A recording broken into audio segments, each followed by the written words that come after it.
C'est à l'arrêt que je vais faire mon préambule à cette conversation à vélo numéro 17. Pourquoi? C'est que je viens dans mes records personnels, dans ma remise en forme. J'ai vu une énorme progression au courant de l'année. Et le premier parcours ici, qui est mon time trial de 8 km et demi, j'essaie tout le temps de faire cette section-là le plus vite possible. Je viens de la faire en 29,6, donc presque 30 km, incluant les traverses. Il y a à peu près 4-5 traverses de route, comme vous voyez ici derrière. Donc, par la force des choses, on doit ralentir, traverser, même quand il n'y a pas d'auto. Donc, oui, c'est un moment historique et je vais franchir aussi mon 800 km de la saison là, très, très bientôt. Donc, je vous laisse, je repars et si j'ai le temps, si le soleil me le permet, je vous fais une conversation à vélo plus loin. 800 km! C'est fait, 800 km. J'étais juste arrêté au bon endroit. J'ai rembarqué sur mon vélo et je l'ai franchi en partant. 200 autres kilomètres à faire ce mois-ci pour atteindre mon objectif de l'année de 1000 km. Je devrais être bon pour dépasser ça quand même considérablement. Wow! Vive la remise en forme! Yes! On se reparle tantôt. Je vais raconter un truc. On en rencontre de tous les genres. On apprend par nos erreurs, hein? Prends une pause de 5 minutes. Tranquillement, pas vite, je me suis remis au cyclisme cet été sans savoir que j'allais prendre ça au sérieux comme ça. Et c'est ça, je pense, la clé quand on entreprend n'importe quoi, une remise en forme ou un défi quelconque. Donc, le sujet peut s'appliquer aussi, comment votre remise en forme, mais comment va aussi votre objectif, votre goal, votre objectif. On dit que la première chose à faire quand on veut réussir dans quelque chose, c'est de commencer. Fais juste commencer, fais juste le faire. Et je dirais même que des fois, c'est bon de commencer avant même qu'on se fixe un objectif. Avant même, parce que l'objectif va nous mettre de la pression. Et c'est ça qu'il faut éviter. Il faut éviter de se mettre de la pression puis voir ça trop gros. En début de saison, moi, j'avais, depuis une couple d'années, beaucoup de poids à perdre. En tout cas, à mon point de vue, à moi, j'étais au plus lourd que j'avais été. C'était la deuxième ou troisième fois que j'atteignais ce poids-là. Et quand j'atteins ce poids-là, je suis très, très inconfortable, mal à l'aise. Je ne pourrais jamais dépasser ce poids-là, que je préfère pas mettre de chiffres là parce que je veux pas qu'on rentre dans les comparaisons. Et j'ai simplement sorti mon vélo parce que j'ai vu que mon frère s'y était mis et avec son ami et je dis tiens, ça fait des années que je veux m'y remettre. Je me fixe pas d'objectif, je sors mon vélo puis en fait, la première fois, c'est que je devais aller porter ma voiture au garage pour un changement de pare-brise à 4 km de chez moi. Fait que j'ai embarqué mon vélo, j'ai laissé ma voiture là, j'ai fait 4 km aller, 4 km retour. C'était mon premier 8 km de l'année. Et évidemment, j'ai aimé ça, mais j'étais vraiment pas en forme. Et je me suis mis à faire de petites randonnées de 10 km, 12 km en augmentant. Et à un moment donné, je sentais que la forme revenait. Et là, j'ai commencé à me mettre un objectif. Je ne sais pas si vous allez vous souvenir, c'est à peu près la 4e vidéo que j'ai fait où est-ce que je me suis mis un objectif de 500 km minimum dans l'année avec un idéal de 1000.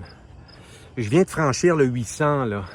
Il me reste encore définitivement un mois, peut-être 2 mois avec un peu de chance, mais on va dire un mois et demi, là, un mois et demi jusqu'à la mi-octobre pour pouvoir continuer. Et j'ai une cadence d'à peu près 120 km par semaine que je fais. Donc, je pourrais me rendre à 1200 km et plus, mais je laisse mon objectif à 1000 km. Et tout ça pour vous dire que des fois, ça nous semble inatteignable parce qu'on en voit d'autres. Première randonnée que j'ai fait avec mon frère, j'avais à ce moment-là peut-être 200-250 kilos de fait. Lui en avait sans doute un peu plus, mais il était déjà plus en forme que moi pour faire du spinning en hiver, chose que moi je faisais pas. Ça m'a un peu découragé pour être honnête. Je savais qu'il était meilleur que moi parce que lui, il se tapait des 60 km facilement, alors que moi, je suis même pas encore rendu là, mais moi, c'est pas mon objectif. Moi, mon objectif, c'est pas des longues distances, c'est plus du time trial, c'est plus des distances chronométrées. Et la plus longue que j'ai fait, c'est avec lui, c'était un 42 km, je pense. Donc, on se fixe nos propres objectifs, les miennes étant de faire à quelque part entre 20 et 35 km par sortie. Des fois, je fais un peu moins, mais de le faire dans un but de remise en forme. Donc, c'est mon spinning. Mais tout ça pour dire que je veux juste vous transmettre une motivation pour votre remise en forme ou pour un défi que vous avez ou juste commencer. Faites juste commencer sans vous fixer d'objectifs. Et découragez-vous pas en vous regardant dans le miroir, en vous disant « J'ai ben trop de poids à perdre, ça n'a pas de bon sens, je m'aime pas et tout ça. » Mettez ça de côté. Tout ce negative talk in your head, tu sais, la conversation négative qui roule dans votre tête et faites juste commencer à le faire. Et à un moment donné, vous allez vous rendre compte que après un certain temps, ce qui est bien, c'est que je dirais que les premiers 5 livres environ sont faciles à perdre. Partage comme ça d'expérience, de remise en forme. Vous, c'est peut-être autre chose. C'est peut-être la course à pied, c'est peut-être n'importe quoi. De grâce, laissez vos tablettes, laissez vos cellulaires, téléphones intelligents, laissez l'ordinateur un petit peu. Voyez à vous remettre en forme, à vivre. La vie, c'est ça. J'ai aussi l'addiction d'être sur mon portable trop souvent, sur mon cell. Et ça prend un effort pour changer nos habitudes. Souvent, c'est ça le plus difficile. Briser une habitude. Qu'à telle heure, là, je relaxe normalement, puis je peux passer 1 heure ou 2 des fois sur mon téléphone, sur mon ordi sans m'en rendre compte. Mais de dire non, à soir, je sors, je m'en vais faire une marche ou quoi que ce soit. Alors, je vous laisse réfléchir à ça, puis je fais un petit quiz pour ceux qui s'y connaissent un peu plus en vélo. J'ai un pneu noir en arrière, puis un pneu avec un côté beige en avant. Ça, c'est mes pneus originaux. J'ai changé celui en arrière et j'avais pas réalisé que ça ferait une si grosse différence. Donc, j'ai pas encore changé celui en avant. Préférez-vous des flancs beige ou un pneu tout noir? Petite question comme ça. Je fais un quiz. Malheureusement, j'en ai acheté 2 comme ça déjà, puis c'est des pneus assez dispendieux, là. Je peux retourner l'autre, mais lui, je pourrais pas le retourner parce que j'ai roulé dessus. J'en ai vu d'autres avec des flancs jaunes, un peu comme en avant. Alors, je me demande si je ditch celui-là, je retourne l'autre et j'en achète 2 beiges. Mais juste faire cette opération-là va me coûter à peu près 270$. Celui-là m'a coûté à peu près 70$ et les autres sont 100$ chaque.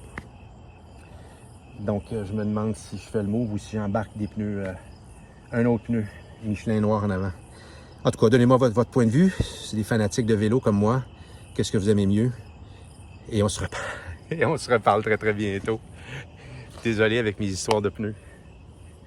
Faut que je reparte, il fait noir.